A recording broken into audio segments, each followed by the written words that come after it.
आज की वीडियो में हम ये देखेंगे कि हम अपना पीओ किस तरह से जनरेट करते हैं और उसकी अकाउंट के ऊपर क्या इफेक्ट्स आते हैं। ठीक है। अच्छा, पीओ जनरेट करने के लिए आपके पास सबसे पहला ऑप्शन होता है ऐड व्हीकल का। ठीक है। तो आप यहाँ पे सिंपल जस्ट 2 लाइन्स के अंदर अपनी कोई भी व्हीकल जो है वो रजिस्टर कर सकते हैं यहाँ पे। जैसे फॉर एग्जांपल मैं बात कर लेता हूँ होंडा सिटी। ये व्हीकल मुझे फॉर एग्जांपल परचेज करनी है।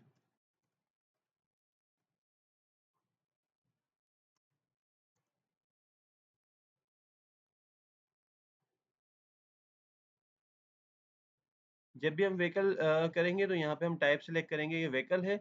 और यहाँ पे आप कोई सी भी उनकी सीसी सेलेक्ट कर सकते हैं, कितने हॉर्स पावर की व्हीकल है।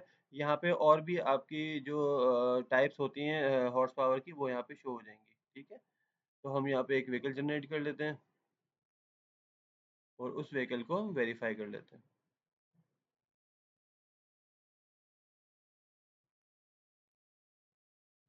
इसके बाद हम यहाँ पे परचेज ऑर्डर में आएंगे। तो परचेज ऑर्डर देखें, यहाँ पे इस तरह से आपको परचेज ऑर्डर नजर आएगा। परचेज ऑर्डर किस तारीख को बन रहा है, हम वो डेट सेलेक्ट कर लेंगे। यहाँ पे सारी वो व्हीकल्स आएंगी जो पीछे आपने रजिस्टर्ड की हुई हैं। ठीक है। यहाँ पे लिस्टेड, यहाँ पे टाइप करने का ऑप्शन नहीं है, यहाँ पे आपको कॉम्बो में सिलेक्शन करनी होगी। और जो जो व्हीकल सेल होती जाएगी वो यहाँ से स्किप होती जाएगी। अभी हम आगे चल के इसको देख लेते हैं। तो यहाँ से हमने व्हीकल सेलेक्ट कर ली। व्हीकल सेलेक्ट करने के बाद हम से परचेज कर रहे हैं। अभी हमने देखें दो सप्लायर्स अपने बैक पे क्लाइंट में जनरेट किए थे। हम यहाँ पे एग्जांपल के तौर पे एक और जो है क्रिएट कर लेते हैं ताकि हमें आसानी हो जाए समझने में। इसको बैक करते हैं, ऐड क्लाइंट में आते हैं और यहाँ पे हम सिलेक्ट कर लेते हैं फॉर एग्जांपल सेलर। और बाकी डिटेल्स हम रहने देते हैं।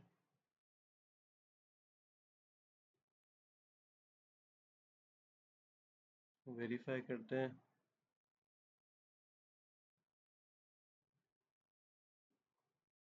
अब देखें यहाँ पे आपको वो सेलर नजर आ रहे हैं। यहाँ पे आपको चार्ट ऑफ अकाउंट, सारा का सारा चार्ट ऑफ अकाउंट के जो अकाउंट्स हैं वो नजर नहीं आ रहे, इसी वजह से क्योंकि हमने वहाँ पे जो है टाइप सिलेक्ट की हुई है क्लाइंट की। तो जो भी क्लाइंट हम वहाँ पे सिलेक्ट करेंगे वो यहाँ पे आपको नजर आएगा। ठीक है। तो हमने यहाँ पे डेट बता दी सबसे पहले कि हमारी डेट है 25। कौन सी व्हीकल परचेज कर रहे हैं, हम ये व्हीकल परचेज कर रहे हैं। कौन सेलर है, हमने यहाँ पे सेलर के नाम से ले लिया है। अब यहाँ पे हमारे पार्टनर्स हैं। ठीक है। तो देखिए वहां पे हमने अपने शुरू में पार्टनर 1 और पार्टनर 2 ओपन किए थे। इसी तरह से हम जो भी पार्टनर्स ओपन करेंगे तो वो यहाँ पे आपको शो होंगे। इस एग्जाम्पल के तौर पे हम इसको भी कर लेते हैं। पार्टनर्स में आते हैं और यहाँ पे एक पार्टनर 3 ओपन कर लेते हैं।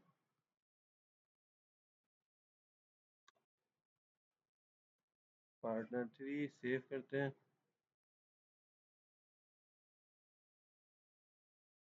वेरीफाई।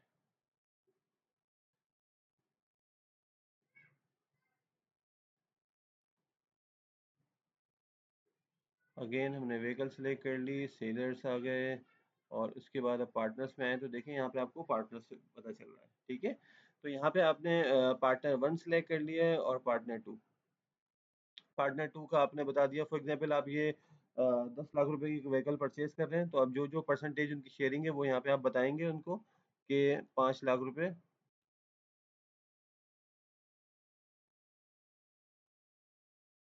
ये हो गए। और इनकी जो प्रॉफिट का परसेंटेज शेयरिंग है वो भी आप यहाँ पे इनको बता देंगे, 50-50। अच्छा, इस चीज़ को ज़हन में रखें कि यहाँ पे सिर्फ़ बताने का मकसद ये है, यहाँ से कोई अकाउंट की एंट्री अभी तक यहाँ से पास नहीं हो रही है, ना ही ये अमाउंट वहाँ से रिफ्लेक्ट होगा। ये सिर्फ़ हमारा एक एग्रीमेंट है, डॉक्यूमेंट जो पीओ हम व्हीकल परचेज़ करते हुए कर रहे हैं। फिर जब हमारा प्रॉफ़िट जनरेट होगा तो उस टाइम पे फिर ये सारी एंट्रियाँ इफ़ेक्ट करेंगी, वही हम देख लेते हैं किस तरह से होगा। ठीक है? उसकी मेक कौन-सी है, मॉडल कौन-सा है व्हीकल का, रजिस्ट्रेशन नंबर वगैरह-वगैरह ये सारी चीज़ें हैं। टैक्स पेड उसका 2024 का हुआ है।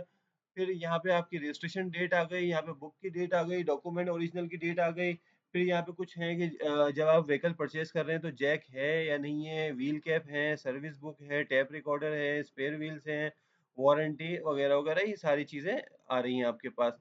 अच्छा, ये वाला जो चेक है ये रजिस्टर्ड का चेक है, यानी कि अगर आपकी व्हीकल जो अगर आप इंपोर्ट कर रहे हैं और वो रजिस्टर्ड हुई हुई ऑलरेडी, तो आप यहाँ पे बताएंगे कि ये गाड़ी रजिस्टर्ड है।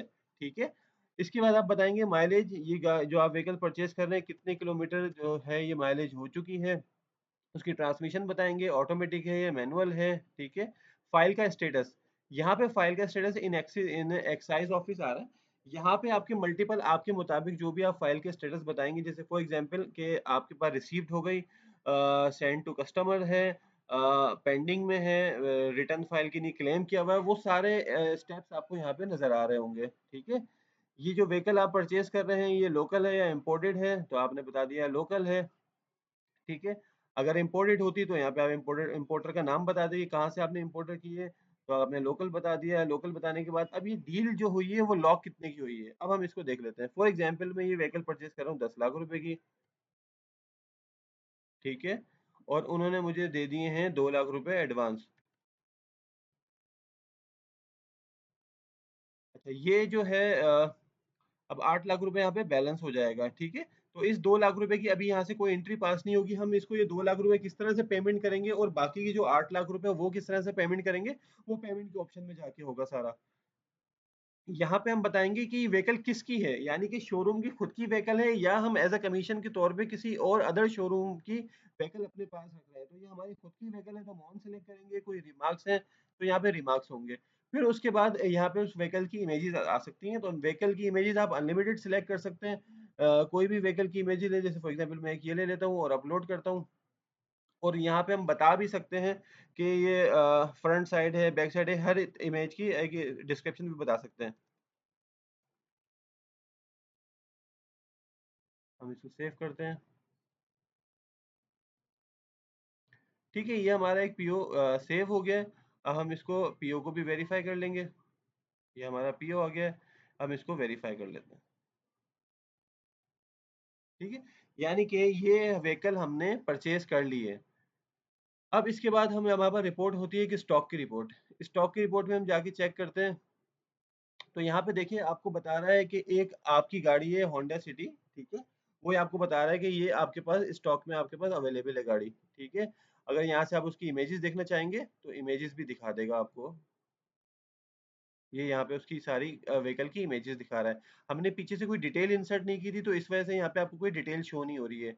ये कुछ फिल्टर्स हैं, यहाँ से आप अगर ऑल सेलेक्ट करेंगे तो अदर शोरूम की गाड़ी, आपकी गाड़ी, दोनों यहाँ पे शो कर रहा होगा। सिर्फ आप ऑन करेंगे तो आपकी करेगा, अदर्स करेगा, अदर्स पे करेंगे तो फिर अदर्स वालों की शो करेगा, व्हीकल आपकी शो नहीं होगी। तो इस वजह से ऑल पे आ रहा होता है। ठीक है, अब यहाँ से आप chassis number, registration number, engine number के थ्रू सर्च कर सकते हैं। जो भी सर्च करेंगे पहले आपको टिक लगाना जरूरी है ताकि वो फिल्टर अप्लाई हो। अच्छा, इसके अलावा एक प्रॉफिट एंड लॉस की भी रिपोर्ट है। ये profit and loss inventory same इसमें अगर हम शो करते हैं तो यहाँ पे देखिए आपको दिखा रहा है कि ये व्हीकल है, और व्हीकल का पीओ नंबर भी आपको बता रहा है कि पीओ नंबर 1 है, इस डेट को परचेज गई। ये गाड़ी की डिस्क्रिप्शन है, बाकी हमने कोई डिटेल इंसर्ट नहीं की थी। 10 लाख रुपए की हमने व्हीकल परचेज की है। इसके अंदर अभी हमने कोई मॉडिफिकेशन अमाउंट नहीं किया। टोटल कॉस्ट अभी इसकी 10,000 रुपये ही 10 लाख रुपए ही आ रही है। और अभी ये सेल नहीं हुई है, एसओ वगैरह इनका जनरेट नहीं हुआ है। वरना अगर एसओ वगैरह जनरेट हो चुका होता, सेल आउट हो चुकी होती, तो आपको यहाँ पे दिखा रहा होता एसओ का नंबर, और यहाँ से आप इमेज वगैरह उसकी सेम उसी तरह से चेक कर सकते हैं। अब हम क्या करेंगे, हम मॉडिफिकेशन को देखते हैं, या चले हम पहले पेमेंट को देख लेते हैं कि हम जो अब जिस बंदे से हमने परचेज की है उसको जो 10 लाख 2 लाख रुपए का हमें एडवांस देना है, वो कैश देने हैं या बैंक से पेमेंट देनी है, वो हम चेक करेंगे। तो यहाँ पे आपको ऑप्शन नजर आ रहा है पेमेंट अगेन पीओ। तो जो भी आप परचेज करेंगे व्हीकल, वो आपको यहाँ पे शो हो रही होगी। जब तक आपका पीओ नहीं बनेगा तो यहाँ पे कोई व्हीकल शो नहीं हो रही होगी, और जितनी भी आपकी व्हीकल्स हैं वो यहाँ पे शो हो रही होंगी। तो आपने ये व्हीकल सिलेक्ट कर ली, तो यहाँ पे आपको बता रहा है कि आपने 10 लाख रुपए की गाड़ी खरीदी है, अभी तक कोई पेमेंट नहीं की है, और इस तरह से आपको ये शो कर रहा है। फॉर एग्जाम्पल अब हम यहाँ से 2 लाख रुपए की पेमेंट कर देते हैं। 2 लाख रुपए की पेमेंट करेंगे, और कहाँ से पेमेंट कर रहे हैं वो अकाउंट यहाँ से सिलेक्ट करेंगे, यानी क्रेडिट अकाउंट हम यहाँ से सिलेक्ट करेंगे। फॉर एग्जाम्पल मैं कहता हूँ कि अपने बैंक अकाउंट से मैं ये पेमेंट कर रहा हूँ, एचबीएल के बैंक अकाउंट से पेमेंट कर रहा हूँ। और ये मैंने लिख दिया,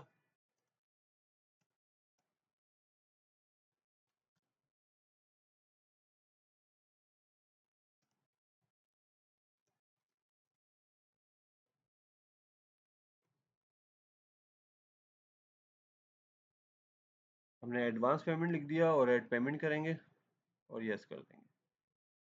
ठीक है, ये अब एक पेमेंट हो गई है हमारे एचबीएल के अकाउंट से, हमने सेलर को पेमेंट कर दी है। तो यहाँ पे आपको उसकी डिटेल बता रहा है, और अब यहाँ से हम इसका वेरीफाई स्टेटस जो है फॉल्स हुआ है तो हम इसको ट्रू कर देंगे। तो जैसे ही ट्रू करेंगे तो यहाँ पे आपको अकाउंट का वाउचर भी दिखाएगा, ठीक है। अब इसके पीछे अकाउंट की एंट्री क्या पास होगी, जो आपका सेलर है वो डेबिट हो चुका होगा और जो आपका बैंक है वो क्रेडिट हो चुका होगा, ठीक है। अच्छा, इससे पहले मैं आपको एक एंट्री और दिखा दूं। जब हमने अकाउंट परचेज व्हीकल परचेज की तो हमारा जो स्टॉक का अकाउंट है वो स्टॉक का अकाउंट हमारा जनरेट हो गया है। यानी कि आपके पास अभी अकाउंट के अंदर बताएगा कि 10 लाख रुपए की स्टॉक की व्हीकल्स आपके पास मौजूद हैं। तो जैसे जैसे आप व्हीकल परचेज करते रहेंगे तो वो अकाउंट आपका हिट होता रहेगा। अब जैसे हम लेजर्स में जाते हैं, लेजर में जाने के बाद यहाँ पे आपके पास एक अकाउंट है जो आपका हिट होगा, व्हीकल प्लस मॉडिफिकेशन का कंट्रोल अकाउंट। अगर हम इसका लेजर लें, देखिए ये आपको बता रहा है कि आपने इतने की एक गाड़ी परचेज की है, होंडा सिटी 2005 सेलर, ये है फ्रॉम से वन हो गए, और ये आपको सारी डिटेल आपको यहाँ पर पता चल रही है, ठीक है। 10 लाख रुपए की गाड़ी है, ये वो अकाउंट है। यानी कि आपके पास करंट स्टॉक में जितने भी अमाउंट की व्हीकल्स आपके परचेज होंगी तो आपको ये बता रहा होगा कि 10 लाख रुपए की स्टॉक आपके पास, यानी कि as a vehicle fix asset आपके पास 10 लाख रुपए का अकाउंट अमाउंट जनरेट हुआ हुआ है अभी। इसके अगेंस्ट में जब हमने एसओ बनाया तो जो हमारा सेलर है, सेलर का अकाउंट क्या हो गया है, वो सेलर का अकाउंट हमारा क्रेडिट में चला गया होगा, क्योंकि हमारी लायबिलिटी जनरेट हो गई है। अभी हम चेक कर लेते हैं इसको भी। तो इस तरह से देखें कि सेलर का अकाउंट जो है हमारा लायबिलिटी में क्रिएट हो गया है। हमने ये सेलर से एक परचेज किए और 10 लाख रुपए हमारी लायबिलिटी जनरेट हो गई है। यानी कि अब हम उसको पेमेंट देंगे, जब हम उसको एडवांस पेमेंट देंगे तो वो एंट्री आपको यहाँ पे रिफ्लेक्ट हो रही होगी, उसको भी देख लेते हैं। अब हमने मॉडिफिकेशन बना दी है पेमेंट में। तो देखें इस पीओ के अगेंस्ट हमारी ये पेमेंट बनी हुई है। ये पेमेंट तो बनी हुई है लेकिन अभी तक वेरीफाई नहीं हुई। जब तक वेरीफाई नहीं होगी तो अकाउंट में इम्पैक्ट नहीं आएगा इसका। तो हम इसको वेरीफाई कर देते हैं। तो देखें जैसे ही वेरीफाई हो गई तो ये बता रहा है इसके अगेंस्ट जेवी नंबर 3 जनरेट हो चुकी है, सही है। अब हम जाके सेलर का अकाउंट चेक करते हैं तो हमारी लायबिलिटी जीरो हो गई होगी, क्योंकि हमने पेमेंट, सॉरी जीरो नहीं होगी, हमारी लायबिलिटी कम हो गई होगी, 8 लाख रुपए रह गई होगी।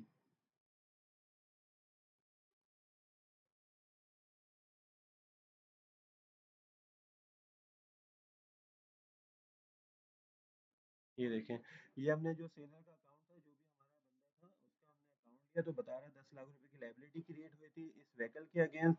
और आपने इसको पीओ नंबर 1 के अगेंस्ट, होंडा सिटी ये व्हीकल थी, और आपने 2 लाख रुपए पेमेंट इनको कर दी है, ठीक है। एज एडवांस पेमेंट इनको कर दी है। तो इस तरह से अब ये इनके लेजर्स वगैरह पूरे मेंटेन होते रहेंगे कि हमने इनसे कितने की व्हीकल खरीदी है और कितनी कितनी पेमेंट हो चुकी है। तो इस तरह से यहाँ पे आपको टोटल पेमेंट का ऑप्शन नजर आएगा। अब आपने जो ये व्हीकल परचेज की है, ये व्हीकल आप चाहे तो कितनी अनलिमिटेड इंस्टॉल्स में इनको पे कर सकते हैं, ठीक है। अब आपने फॉर एग्जांपल इनसे डील किया था कि ठीक है 10 लाख रुपए की आपकी व्हीकल है, मैं आपको जो 5 इंस्टॉलमेंट्स में ये पेमेंट करूंगा। तो जब आप इनको नेक्स्ट इंस्टॉलमेंट पे करेंगे तो नेक्स्ट इंस्टॉलमेंट की आप यहाँ पे बनाएंगे, जो भी डेट होगी उनकी वो डेट आप इंटर करेंगे, और बाकी का जो अमाउंट है वो इंटर करेंगे। फॉर एग्जाम्पल आप 1 लाख रुपए और दे रहे हैं, ठीक है। और अब ये किस अकाउंट से दे रहे हैं वो अकाउंट सेलेक्ट करेंगे। फॉर एग्जांपल आपने एचबीएल से ही दिया है, आपने बताया पेमेंट,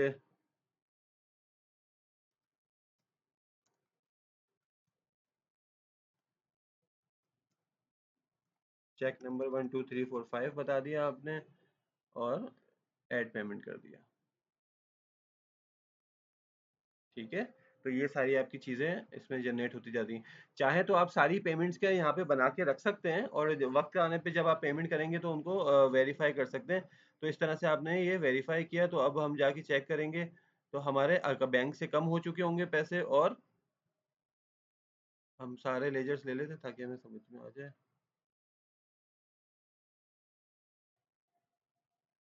अगर हम एचबीएल से जाके देखें तो ये बता रहा है कि आपने पेमेंट्स किए पीओ नंबर अगेंस्ट, इसके अगेंस्ट 2 लाख रुपए की और पेमेंट, जो 2 लाख रुपए हमने एडवांस की थी तो लास्ट पेमेंट आपने, ये एक पेमेंट आपने 1 लाख रुपए की और की है, ठीक है।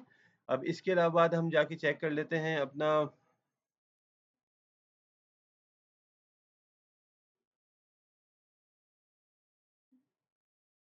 सेलर, सेलर के हम जाके चेक कर लेते हैं तो सेलर जो यहाँ पे शो हो रहा है, 10 लाख रुपए की हमने पेमेंट की थी, तो अब 7 लाख रुपए की लाइबिलिटी हमारी रह गई है।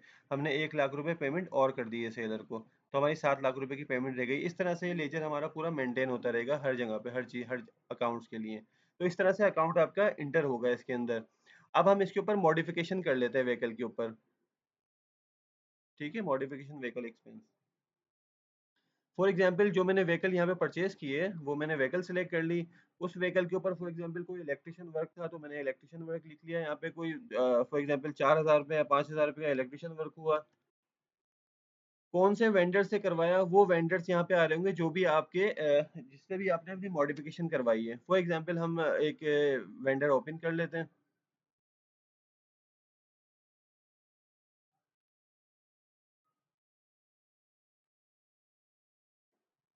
हमने वेंडर ओपन कर लिया।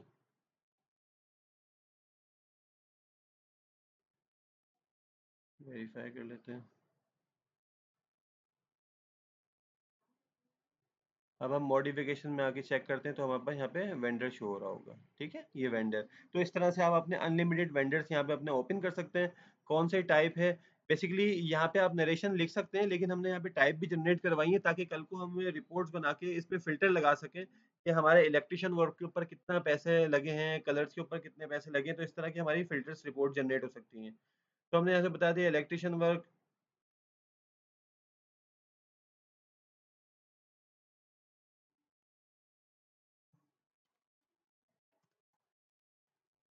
टेस्टिंग वर्क हमने यहाँ पे बता दिया। तो हमने बता दिया कि ये हमारा जो वर्क हुआ है 5,000 का हुआ है, और ऐड पेमेंट कर दी। ठीक है।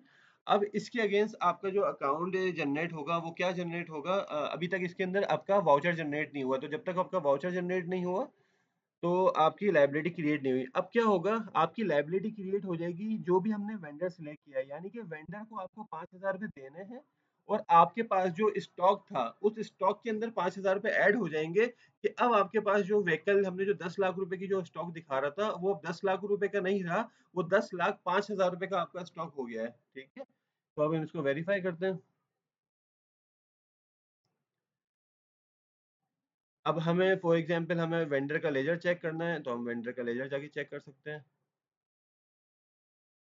अच्छा, सबसे पहले हम यहाँ पे रिपोर्ट में चेक करते हैं, प्रॉफिट एंड लॉस में, और व्हीकल चेक करते हैं। तो अब देखिए, आपको ये बता रहा है कि आपकी अपनी गाड़ी थी, पीओ नंबर वगैरह वगैरह ये था।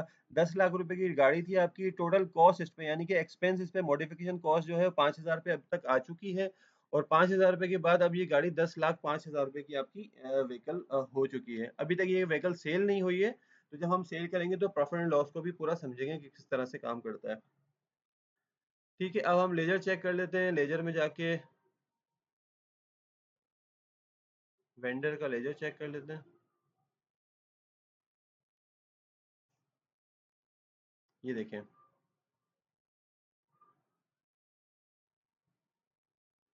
ये जो भी आपके वेंडर थे, तो उनके ऊपर पेबल क्रिएट हो गया है। इस व्हीकल के अगेंस्ट, इलेक्ट्रिशियन वर्क के अगेंस्ट, इनका आपका पेबल 5,000 रुपये क्रिएट हो गया है। यानी कि अब आपको इनके लेजर में आपको 5,000 रुपये दिखा रहा है कि आप इन्हें देने हैं। तो अब आप इनको जो पेमेंट करेंगे, वो किस तरह से पेमेंट होगी, वो पेमेंट होगी वाउचर के थ्रू। ठीक है, जो भी सप्लायर्स की पेमेंट होगी, चाहे तो आप महीने के महीने पेमेंट क्लियर कर सकते हैं, चाहे डेली बेसिस पे कर सकते हैं। अब 5,000 रुपये इनकी क्रिएट है। अगर आप फॉर एग्जाम्पल कैश पेमेंट करना चाहते हैं, तो आप कैश पेमेंट में जाएंगे। कैश पेमेंट में जो भी आपकी नरेशन है, आप नरेशन लिख सकते हैं।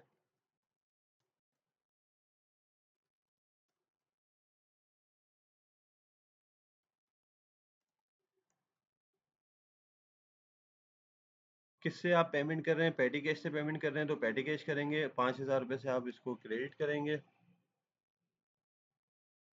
कॉपी करके आप पेस्ट कर देते हैं।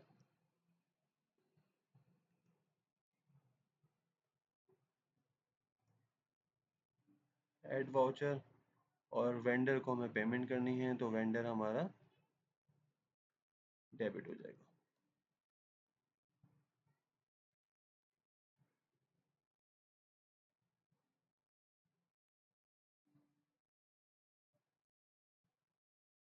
यहाँ से आप रिसीविंग भी ले सकते हैं वेंडर से, कि हमने आपको पेमेंट कर दी है, तो आपको रिसीविंग वाउचर भी जनरेट हो गया है। आपको फॉर एग्जांपल रिसीविंग लेनी है तो आप यहाँ से वाउचर के ऊपर रिसीविंग भी ले सकते हैं। ठीक है, एक्सपोर्ट करके प्रिंट निकाल लीजिए और रिसीविंग ले सकते हैं। यहाँ पे आप रिसीविंग ले सकते हैं जो भी आपका वेंडर है।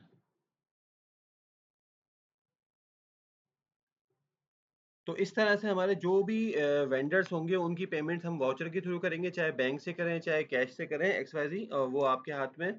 और जो भी मॉडिफिकेशन हो रही है उसकी पेमेंट्स वगैरह यहाँ से ऑटोमेटिकली होती रहेंगी आपकी, जिस तरह से आप चाहें। तो इस तरह से हमने ये समझा कि हम ऐड व्हीकल कैसे करते हैं, उसके बाद उसका परचेज ऑर्डर किस तरह से बनता है, परचेज ऑर्डर के अगेंस्ट आप पेमेंट कैसे करते हैं, और उस व्हीकल पे मॉडिफिकेशन जो मॉडिफिकेशंस होती हैं वो मॉडिफिकेशन किस तरह से करते हैं, वो सारा हमने यहाँ पे बता दिया। एक व्हीकल के अगेंस्ट हम अनलिमिटेड मॉडिफिकेशन कर सकते हैं। जैसे ही आप दूसरी व्हीकल यहाँ पे जब आएगी आप सिलेक्ट करेंगे तो उसकी डिटेल यहाँ पे आपके पास शो हो रही होगी, फिर जैसे जो भी आप व्हीकल सिलेक्ट करेंगे तो उसी की डिटेल आपके पास यहाँ पे शो हो रही होगी। ठीक है, नेक्स्ट वीडियो में हम समझेंगे कि एसओ किस तरह से बनता है, और एसओ के बाद जब हम एसओ के अगेंस्ट जब हम पेमेंट करेंगे, जो भी हमारे कस्टमर होंगे हम उनसे जो पेमेंट रिसीव करेंगे, सॉरी एसओ जब बनेगा तो हम उनसे जो पेमेंट रिसीव करेंगे तो हम किस तरह से इंस्टॉलमेंट्स में पेमेंट रिसीव करते हैं, या हम फुल कैश पेमेंट रिसीव करते हैं, या टोटल पेमेंट एक साथ रिसीव करते हैं, वो सारी चीज़ें आपको इस नेक्स्ट वीडियो में इंशाल्लाह ताला देखने को मिलेंगी।